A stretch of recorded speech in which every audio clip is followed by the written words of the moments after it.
तर ह्या टॉपिकमध्ये आपण पाहणार आहोत menstrual cycle. Female reproductive system undergoes some changes at puberty and those changes repeat at the interval of every 28 to 30 days. Puberty म्हणजे यौवनावस्थेमध्ये female reproductive system म्हणजे स्त्रीच्या प्रजनन संस्थेमध्ये काही बदल घडून येतात आणि ते जे बदल आहेत ते प्रत्येक दर 28 ते 30 दिवसांनी त्या बदलांची पुन्हा पुनरावृत्ती होते. त्यालाच काय म्हणतात? Menstrual cycle. This repetitive changes, या पुनरावृत्तीने होणाऱ्या बदलाला ऋतुचक्र, मराठीमध्ये ऋतुचक्र असे म्हणतात. Menstrual cycle is a natural process control by 4 hormones. तर ही जी प्रक्रिया आहे ही नैसर्गिक प्रक्रिया आहे आणि 4 हार्मोन्सच्या द्वारे ती नियंत्रित केली जाते. Those 4 hormones are follicle stimulating hormone. First one is FSH, that is follicle stimulating hormone. Second one is luteinizing hormone, LH. Then third is estrogen and fourth one is progesterone. One of the several follicles in the ovary starts to develop along with the oocyte present in it. आता अंडाशयामध्ये ह्या ज्या पुटिका असतात म्हणजे जे छोटे छोटे बीज असतात त्याच्या भोवताली सुद्धा म्हणजे हे बीजच असतात ते. तर ह्या अंडाशयातल्या एखादी पुटिका ग्रंथी जी असते तर ह्या संप्रेरकाच्या म्हणजे हार्मोनच्या प्रभावामुळे one of the several follicles म्हणजे ह्या पुटिका ज्या असतात अंडाशयातल्या त्याच्यातली एक जी पुटिका असते ती डेव्हलप व्हायला सुरुवात होते under the effect of follicle stimulating hormone. तर त्यावेळेस कोणत्या हार्मोन्सच्या मदतीने ती स्टार्ट होते डेव्हलप करायला? तर फॉलिकल स्टिम्युलेटिंग हार्मोन्सच्या मदतीने. पुटिका ग्रंथी संप्रेरकाचा प्रभाव, संप्रेरक म्हणजेच काय? हार्मोन्स. तर ह्या पुटिका ग्रंथी संप्रेरकाच्या प्रभावामुळे अंडाशयात असलेल्या असंख्य पुटिकांपैकी एका पुटिकेसह त्यातील अंडपेशीचा विकास होण्यास सुरुवात होते. तर अंडाशयामध्ये अशा भरपूर पुटिका असतात. त्या पुटिकामधील एखाद्या पुटिकेचा त्यावेळेस काय होतो? ग्रोन अप म्हणजे डेव्हलपमेंट व्हायला सुरुवात होते आणि पुटिकेचं डेव्हलपमेंट होते म्हणजे वाढ होते. त्याचाच अर्थ की त्यातील अंडपेशीचा विकास होण्यास सुरुवात होते. दिस डेव्हलपिंग फॉलिकल सिक्रेट्स इस्ट्रोजन.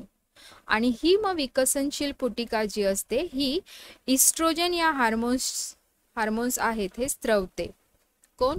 तर ती जिची वाढ होते आहे ती पुटिका. Endometrium of the uterus starts to develop. आणि त्यामुळे काय होतं? तिसरा जो आहे इस्ट्रोजनचा स्त्रवल्यामुळे जो एंडोमेट्रियम म्हणजे अंतःस्त्राव जो आहे त्याची अंतःस्तराची वाढ व्हायला सुरुवात होते. इस्ट्रोजनच्या प्रभावाखाली गर्भाशयाच्या अंतःस्तराची वाढ होते आणि या कालावधीमध्ये meanwhile developing follicle complete it's development. आणि ह्याच कालावधीमध्ये ज्यावेळेस अंतःस्तराची वाढ होत असते त्यावेळेसच अंडाशयात वाढणाऱ्या पुटिकेची पूर्ण वाढ होते. ठीक आहे. फॉलिकल कंप्लीट इट्स डेव्हलपमेंट म्हणजे ही जी पुटिका आहे, मराठीमध्ये फॉलिकल म्हणजे पुटिका, हिची पूर्णपणे वाढ होते आणि it burst under effect of luteinising hormone. आणि इथे जो सेकंड नंबरचा जो हार्मोन आहे त्याच्या इफेक्टमुळे ती फुटते अँड oocyte इज रिलीज. त्यातून काय बाहेर पडतात? अंडपेशी बाहेर पडतात. This is called as ovulation, ज्याला ओव्ह्युलेशन असं म्हणतात. Remaining tissue of the burst follicle forms the corpus luteum. आणि ज्या बाकीचे जे टिश्यू आहेत एका अंडाशयामध्ये फुटलेल्या पुटिकेपासून पित्तपिंड, मराठीमध्ये त्याला पित्तपिंड म्हणजे कॉर्पस ल्युटियम तयार होते. आणि हे जे कॉर्पस ल्युटियम आहे स्टार्ट्स टू सिक्रेट प्रोजेस्टेरॉन. आणि हे काय स्टार्ट करतं? तर प्रोजेस्टेरॉन संप्रेरक स्त्रावण्यास सुरुवात करते. Endometrial gland secrete their secretion under the effect of progesterone. जो गर्भाशयामधील अंतःस्तर आहे त्याची ग्रंथी स्त्रवण्यास प्रोजेस्टेरॉन मदत करते. प्रोजेस्टेरॉन हे हार्मोन मदत करते and such endometrium is ready for implantation of embryo. तर प्रोजेस्टेरॉनच्या प्रभावाखाली गर्भाशयाच्या अंतस्तरातील ज्या ग्रंथी आहेत, एंडोमेट्रियम म्हणजे काय, गर्भाशयाचं जे अंतस्तर तयार झालेलं आहे ते अंतस्तर भ्रूणाच्या रोपणासाठी तयार होते. ठीक आहे. तर हे जे पॉइंट्स आहेत हे एकदा दोनदा तुम्ही रीड केले तर तुम्हाला कळतील. इथे तुम्हाला डायग्राम दिलेली आहे मेन्स्ट्रुअल सायकलची. ठीक आहे. If oocyte is not fertilised within 24 hours, जर ती अंडपेशी फुटून जी बाहेर आली आहे तिचं जर 24 तासात फलन झाले नाही तर तो जो कॉर्पस ल्युटियम आहे तो इनॅक्टिव्ह होतो आणि ट्रान्सफर्स इनटू कॉर्पस अल्बिकन्स. त्याचं रूपांतर कशात होतं, कॉर्पस अल्बिकन्समध्ये होतं. And due to this secretion of oestrogen and progesterone stops completely. आणि याच्यामुळे काय होतं, जे स्त्राव आहे इस्ट्रोजन आणि प्रोजेस्टेरॉन हॉर्मोन्सचा तोही बंद होतो. Endometrium starts to degenerate in absence of this two hormones. आणि जो अंतर्स्तर आहे त्याचा सुद्धा ऱ्हास पावण्यास सुरुवात होऊन त्याच्या ज्या पेशी आहेत, उती आहेत, टिश्यूज ऑफ डिजनरेटिंग एंडोमेट्रियम याच्या ज्या उती असतात, मराठीमध्ये टिश्यूज म्हणजे उती आहेत, त्या डिजनरेट होतात आणि unfertilized ovums are discarded out through vagina. म्हणजे जर हे संप्रेरक नाही आहेत, कोणते, यांचं सिक्रेशन होत नाहीये इस्ट्रोजन आणि प्रोजेस्टेरॉनचं, तर काय होतं, तर गर्भाशयाच्या अंतस्तराचा ऱ्हास पावण्यास सुरुवात होऊन त्या अंतस्तरातील उती आणि ज्या अंडपेशी अफलित आहेत त्या योनी मार्गाद्वारे बाहेर टाकल्या जातात. Okay. And this is accompanied with continuous bleeding. आणि याबरोबरच मोठ्या प्रमाणात काय होतं, रक्तस्राव होतो. Bleeding continues approximately for 5 days. आणि हा रक्तस्राव साधारण 5 दिवस सुरू असतो, ज्याला दिस इज कॉल्ड मेन्स्ट्रुएशन, ज्याला ऋतुस्राव किंवा ऋतुचक्र असे म्हणतात. Okay. Now unless the oocyte is fertilised and embryo is implanted, this process is repeated every month. जोपर्यंत अंडपेशीचे फलन होऊन तयार झालेल्या भ्रूणाचे रोपण होत नाही तोपर्यंत ही प्रक्रिया दर महिन्याला रिपीट होत असते. इफ एम्ब्रियो इज इम्प्लांटेड, आणि एकदा का भ्रूणाचं रोपण झालं गर्भाशयात, repetition of this cycle is temporary stop. तेव्हा ज्यावेळेस भ्रूणाचं रोपण झालं गर्भाशयात तेव्हा ही सायकल म्हणजे ही जी प्रक्रिया आहे ही बंद होते till the partitions and there after period of breast feeding. कधीपर्यंत हे बंद असतं, तर अर्भकाचा जन्म होईपर्यंत, बाळाचा जन्म होईपर्यंत आणि त्यानंतर दुग्धपानाच्या कालावधीपर्यंत या चक्राची म्हणजे मेन्स्ट्रुअल पिरियडची पुनरावृत्ती थांबते. Understand? Menstrual cycle is a natural process and the woman experience several pains during this period. ही एक नैसर्गिक प्रक्रिया आहे आणि स्त्रियांना खूप सारं काय म्हणतात त्याला, वेदना होत असतात. ह्या काळामध्ये स्त्रियांना भरपूर वेदना होत असतात. Several weaknesses felt due to heavy bleeding. रक्तस्रावामुळे त्यांना अशक्तपणाही येतो. And there is higher possibility of infections to during this overall period. आणि संसर्ग होण्याचीही शक्यता या वेळेस असते. And due to all such reasons there is need of rest along with special personal hygiene. तर अशा वेळेस स्त्रियांनी वैयक्तिक स्वच्छतेकडे लक्ष देऊन आरामही करायला हवा. Reproduction and modern technology. प्रजनन, रिप्रोडक्शन म्हणजे प्रजनन आणि मॉडर्न टेक्नॉलॉजी म्हणजे आधुनिक तंत्रज्ञान. Many couples cannot have childrens due to various reasons. In case of women, irregularity in menstrual cycle. म्हणजे खूप सारे दाम्पत्य असतात, त्यांना मुलांसाठी खूप प्रॉब्लेम्स येतात, अपत्य होत नाहीत त्यांना. तर स्त्रियांमध्ये असे कोणते प्रॉब्लेम्स असतात की ज्यामुळे अपत्य होत नाही, तर इरेग्युलरिटी इन मेन्स्ट्रुअल सायकल म्हणजे जी महिन्याला त्यांचे जे ऋतुचक्र आहे त्याच्यामध्ये काय असतं, अनियमितता असते. डिफिकल्टीज इन oocyte प्रोडक्शन्स, अंडपेशीच्या निर्मितीमध्ये अडथळे येत असतात. किंवा ऑब्स्टिकल्स इन द ओव्हिडक्ट म्हणजे अंडनलिकेत अंडपेशींच्या प्रवेशात असणारे अडथळे, difficulties in implantation in uterus, गर्भाशयाचे काही प्रॉब्लेम्स असतात, गर्भाशयामध्ये रोपण क्षमतेत काही अडथळे येत असतात, किंवा भरपूर आणखीन काही रिझन्स असतात are responsible for this. And absence of sperms in the semens, आणि पुरुषांमध्ये वीर्यामध्ये शुक्रपेशींचा पूर्णपणे अभाव, absence of sperms, slow moment of sperms म्हणजे शुक्रपेशींची मंद हालचाल, anomalies in the sperms like the reason in case of men. Anomalies म्हणजे व्यंग, शुक्रपेशींमध्ये काही व्यंग आढळतात, हे माणसांमधले अपत्य न होण्याची कारणे असतात. But now with the help of the advance medical techniques like IVF, surrogacy, sperm bank, the childless couples can have a child. परंतु आता आधुनिक वैद्यकशास्त्रामुळे आता या अडचणींवर मात करता येऊ शकते. तर IVF किंवा सरोगेसी, स्पर्म बँक इत्यादी तंत्राच्या साहाय्याने अपत्यहीन दाम्पत्यांना अपत्यप्राप्ती होऊ शकते. आता IVF म्हणजे काय, तर in vitro fertilisation. In this technique fertilisation is brought about in the test tube and embryo form is implanted in uterus of woman at appropriate time. तर ह्या तंत्रामध्ये काच नलिकेमध्ये, इथे तुम्हाला इथे दाखवले काच नलिका, ह्या काच नलिकेमध्ये काय केलं जातं, तर 2 युग्मकांचे फर्टिलायझेशन म्हणजे फलन घडवून आणले जाते.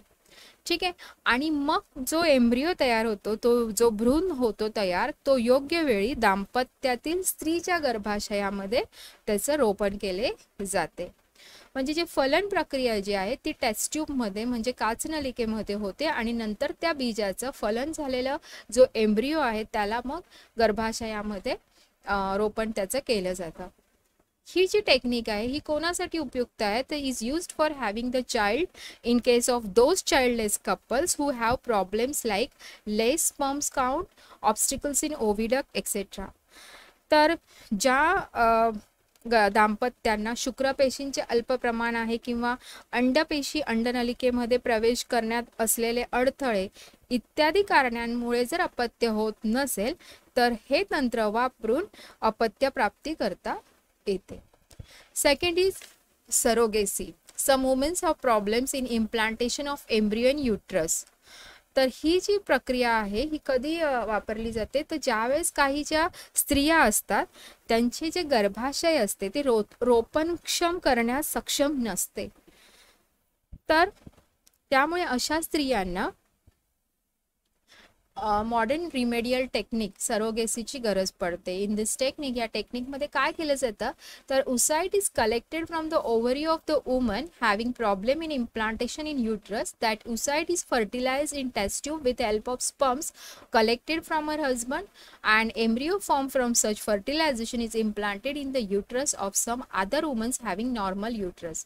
ज्या दाम्पत्यांना मूल होत नाही आहे त्या दाम्पत्यातील स्त्रीचे जे अंडपेशी आहे ती त्या पुरुषाच्या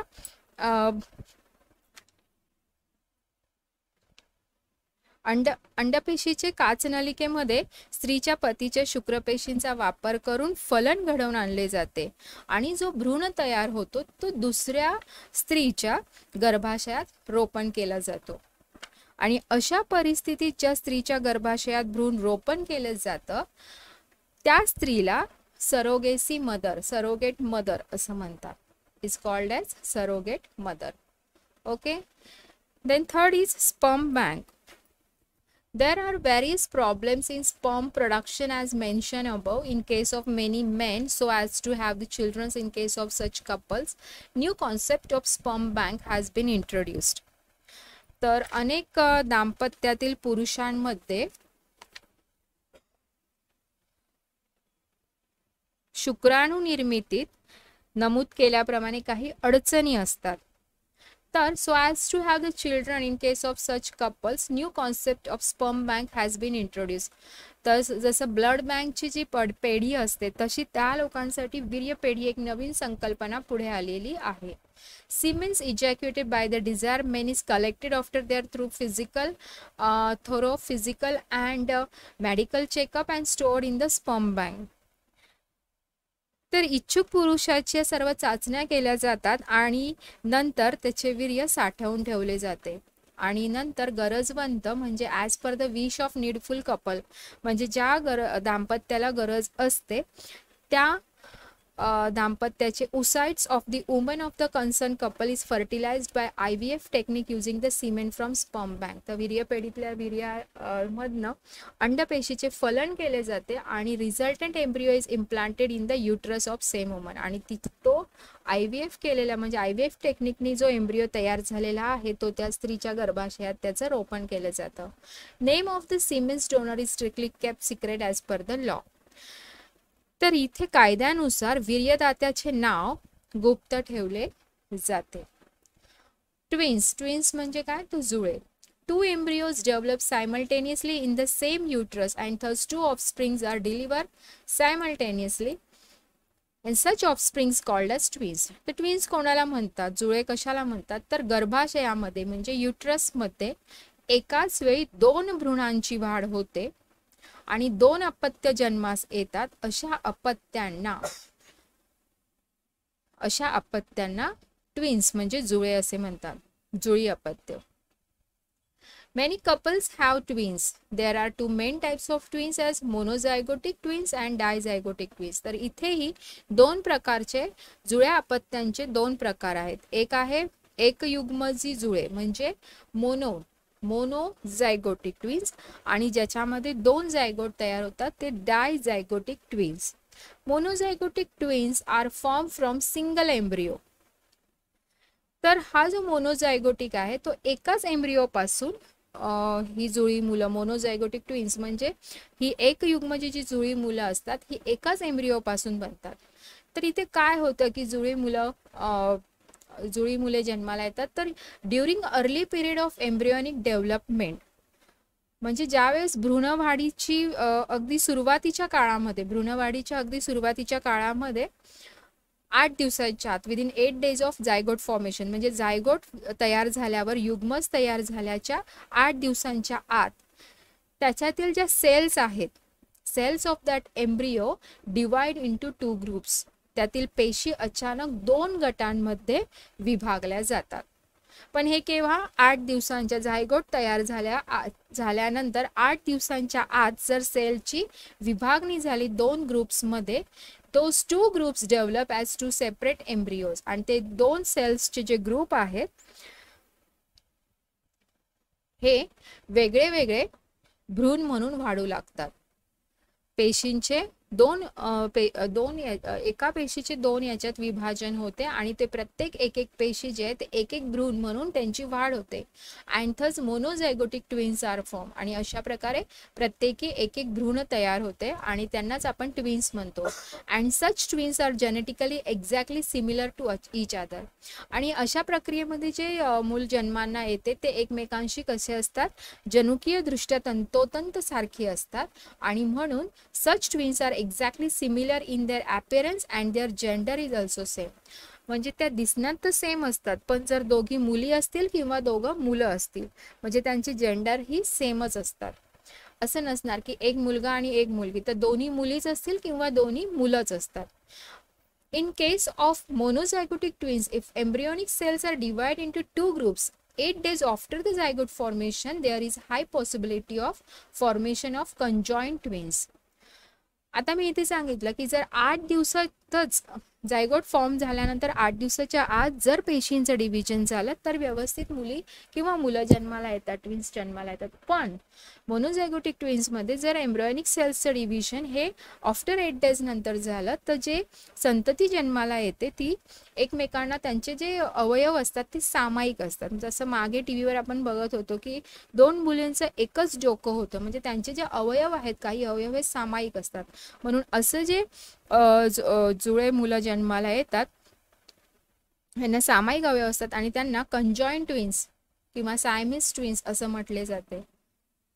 Occasionally 2 oocytes are released from ovary of women and both oocytes are fertilized by 2 separate sperms and thus 2 zygotes are formed. आता आपण पाहिलं की एकच अंडपेशी हिचं फलन होतं, पण कधी कधी अपवादात्मकरित्या स्त्रीच्या अंडाशयातून 2 अंडपेशी बाहेर पडतात आणि त्या 2 अंडपेशी वेगवेगळ्या शुक्राणूद्वारे फलित होऊन 2 युग्मस वेगळे वेगळे 2 झायगोट्स तयार होतात. 2 एम्ब्रियोज आर फॉर्म्ड, 2 एम्ब्रियो तयार होतात and from those 2 zygotes and both of those embryos are separately implanted in the uterus and thus dizygotic twins are delivered after complete development. तर इथे 2 अंडपेशी ज्या असतात त्या शुक्रपेशींच्या याच्याने फलन होतात आणि 2 वेगळे वेगळे भ्रूण तयार होतात आणि यांची वाढ कंप्लीट झाल्यानंतर 2 भ्रूण तयार होऊन दोन्हींचे गर्भाशयात रोपण होते आणि पूर्ण वाढ झाल्यानंतर जुळी अपत्य 2 अपत्य जन्माला येतात आणि अशी जुळी अपत्य जनुकीय दृष्ट्या वेगवेगळी असतात. Such twins are genetically different. जनुकीय दृष्ट्या ही डिफरंट असतात, वेगळी वेगळी असतात and may be same of different by gender. आता येथे एक मुलगा किंवा एक मुलगी असेल किंवा दोन्ही मुलं असतील किंवा दोन्ही मुली असतील तर इथे सांगू शकत नाही. जसं आपण मोनोझायगोटिक मध्ये आपण सांगू शकतो की दोन्ही जर मुली असतील तर दोन्ही मुलीच असतील किंवा दोन्ही मुलंच असतील. असं नसणार की एक मुलगा आणि एक मुलगी असू शकते, पण इथे एक मुलगा किंवा एक मुलगी असू शकते किंवा दोन्ही मुलं असू शकतात किंवा दोन्ही मुलीही असू शकतात. Understand? Reproductive health. A person states of being physical, mental and social strongness is called as health. आरोग्य कशाला म्हणतात तर शारीरिक, फिजिकल म्हणजे शारीरिक, मेंटल म्हणजे मानसिक आणि सोशल म्हणजे सामाजिक. तर शारीरिक, मानसिक आणि सामाजिक दृष्ट्या व्यक्तीची सुस्थिती असण्याला आरोग्य म्हणतात. In our country, there seems to be lack of awareness regarding reproductive health due to various reasons like social customs, traditions, literacy, shyness, etc. Especially there seems to be indifference towards the reproductive health of women. तर आपल्या वेगवेगळ्या सामाजिक प्रथा, रूढी, social custom म्हणजे सामाजिक प्रथा, traditions म्हणजे रूढी, अज्ञान, शायनेस म्हणजे संकोच, यामुळे आणि इतर काही कारणांमुळे आपल्या देशात लैंगिक आरोग्याविषयी फारशी जागरूकता दिसत नाही. ठीक आहे. आणि विशेषतः especially there seems to be indifference towards reproductive health of women. Specially स्त्रियांच्या लैंगिक आरोग्याविषयी अनास्था दिसून येते. Occurrence of menstrual cycle is related with reproductive and overall health of women. तर स्त्रीला जी मासिक पाळी येते तिचा जो संबंध आहे तिच्या लैंगिक आणि एकूण संपूर्ण आरोग्याशी असतो. ओव्हरऑल हेल्थ म्हणजे संपूर्ण आरोग्याशी असतो आणि तिच्या लैंगिक आरोग्याशी असतो. Nowadays womens are working at par with men. आजच्या काळात स्त्रिया ज्या आहेत या पुरुषांच्या बरोबरीने काम करतायत and due to this they have to stay outdoors for whole day. आणि पूर्ण दिवस त्या घराच्या बाहेर असतात. Bleeding occurs during menstrual cycle. Menstrual सायकलच्या वेळेस रक्तस्राव होत असतो आणि त्यामुळे due to this private organs need to be maintain clean time to time, otherwise problems regarding reproductive health may rise. त्यामुळे गुप्तांगाची वेळोवेळी स्वच्छता राखणे आवश्यक असते, अन्यथा लैंगिक आरोग्याच्या समस्या निर्माण होऊ शकतात. Some problems regarding reproductive health may arise in men too and it is essential to maintain cleanliness of their genitals. तर पुरुषांमध्ये सुद्धा लैंगिक आरोग्याच्या काही समस्या उद्भवू शकतात आणि त्या टाळण्यासाठी गुप्तांगाची वेळोवेळी स्वच्छता राखणे आवश्यक असते. Among the various sexual diseases, syphilis and gonorrhoea हे जे 2 आजार आहेत ऑक्युअर इन लार्ज स्केल, मोठ्या प्रमाणावर आढळतात. तर लैंगिक आजारांमध्ये हे जे 2 आजार आहेत सायफिलिस अँड गोनोरिया हे 2 आजार प्रचंड प्रमाणामध्ये आढळतात. Both of this diseases are caused by bacteria. जीवाणूद्वारे हे डिसीजेस होत आहेत. ऑक्युरन्स ऑफ पॅचेस, चान्सरी म्हणजे patches on various parts of body including genital, rash, fever, inflammation of joints, alopecia etc. are the symptoms of syphilis. तर शरीरावरील गुप्तांगासहित इतर ठिकाणी तुम्हाला जर चट्टे, पॅचेस म्हणजे चट्टे तयार होणे, पुरळ येणे, जेनिटल्स, रॅश, नंतर ताप येणे, सांधे सुजणे, जॉईंट्स म्हणजे सांधे सुजणे, इन्फ्लेमेशन म्हणजे सूज, इन्फ्लेमेशन ऑफ जॉईंट्स, नंतर ॲलोपेसिया म्हणजे केस गळणे एक्सेट्रा आर द सिम्पटम्स. सायफिलिसचे ते सिम्पटम्स आहेत ह्या आजाराचे. Painful and burning sensations during urinations, oozing of pus through penis and vagina, inflammation of urinary tract, anus, throat, eyes etceteras are symptoms of gonorrhoea. आणि जे गोनोरिया हा जो आजार आहे याचे काय लक्षणं आहेत तर लघवी करताना आग आणि वेदना होणे, युरिनेशन, नंतर योनी मार्गातून आणि शिश्नातून पूस स्रवणे, मूत्रमार्ग, गुदाशय, घसा, डोळा या अवयवांना सूज येणे इत्यादी लक्षणं आढळून येतात. Population explosion. आता लोकसंख्येचा विस्फोट म्हणजे काय तर excessive growth of the population within short duration is called as population. कमी कालावधीमध्ये काय सांगितलं, शॉर्ट ड्युरेशन म्हणजे कमी कालावधीमध्ये खूप मोठ्या प्रमाणावरती लोकसंख्येतील वाढीला लोकसंख्येचा विस्फोट म्हणतात. कमी कालावधीमध्ये लोकांची संख्या वाढते प्रचंड प्रमाणात, त्याला म्हणतात पॉप्युलेशन एक्सप्लोशन म्हणजे लोकसंख्येचा विस्फोट. You may have realized from the table given besides about fast populations growth of India. इथे तुम्हाला दिलंय की 1901 या वर्षी पॉप्युलेशन होतं 23 करोड काहीतरी 23 करोड 83 लाख होतं. पण जर तेच पॉप्युलेशन 2011 मध्ये बघितलं तर 23 करोड वरून पॉप्युलेशन 121 करोडवर आले. म्हणजे याला लोकसंख्येचा विस्फोट म्हणतात की कमी वेळामध्ये लोकसंख्या भरपूर प्रमाणात वाढणे. तर याचा परिणाम भरपूर होतो. We have to face various problems like unemployment, decreasing per capita income and increasing loan, stress on natural resources etcetera.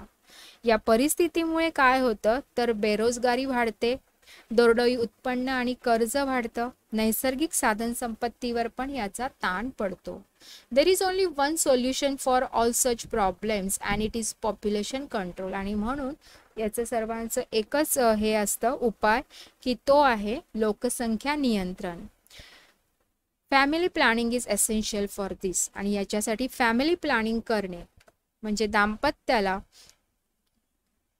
एकच मूल जन्माला घालून जोपासण्याचा कल अनेक दाम्पत्यामध्ये जोडप्यांमध्ये आता सध्या दिसून येतो आणि family planning is essential for this. Okay, इथे हा लेसन संपला आहे. थँक्स.